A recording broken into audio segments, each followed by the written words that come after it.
அப்படின்னா இப்போ கான்ஸ்டியூஷனை கேலிகிராஃபர் அப்படின்னா கான்ஸ்டியூஷனை எழுதினவங்க யாரு அப்படின்னு கேட்பாங்க. பிரேம் பிஹாரி நரேன் ரைசாடா அப்படிங்கிறவங்க தான் கான்ஸ்டியூஷனோட கேலிகிராஃபர். அடுத்து பார்த்தீங்கன்னா கான்ஸ்டியூஷன் இப்போ எழுதுறாங்கல்ல, எந்த ஸ்டைலில் எழுதுனாங்க அப்படின்னா இட்டாலியன் ஸ்டைலில் எழுதியிருக்காங்க. என்ன வேர்ஷன் அப்படின்னா இங்கிலீஷ். ஒரிஜினலாக அம்பேத்கர் வந்து கான்ஸ்டியூஷனை மேக் பண்ணும்போது என்ன லாங்குவேஜில் எழுதினார் அப்படின்னா இங்கிலீஷில் தான் எழுதினாராம். அப்போ என்ன வேர்ஷன் அப்படின்னா இங்கிலீஷ் வேர்ஷன். என்ன ஸ்டைல் அப்படின்னு கேட்டாங்கன்னா இட்டாலியன் ஸ்டைல் அப்படின்னு சொல்லணும். அடுத்து பார்த்தீங்கன்னா இது யார் டெக்கரேட் பண்ணாங்க அப்படின்னா 2 பேர், நந்த்லால் போஸ், போஹர் ராம் மனோகர் சின்ஹா. இவங்க 2 பேர் தான் டெக்கரேட் பண்ணவங்க. கான்ஸ்டியூஷனை டெக்கரேட் பண்ணது யார் அப்படின்னு கேட்டால் இவங்க. அடுத்து பார்த்தீங்கன்னா ஹிந்தி வேர்ஷன் வந்து ரொம்ப லேட்டாக தான் வந்துச்சு.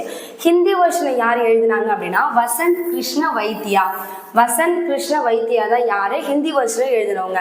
அதை யார் டெக்கரேட் பண்ணானா அதே நந்த்லால் போஸ், அவரே தான் வந்து டெக்கரேட் பண்ணியிருக்காரு.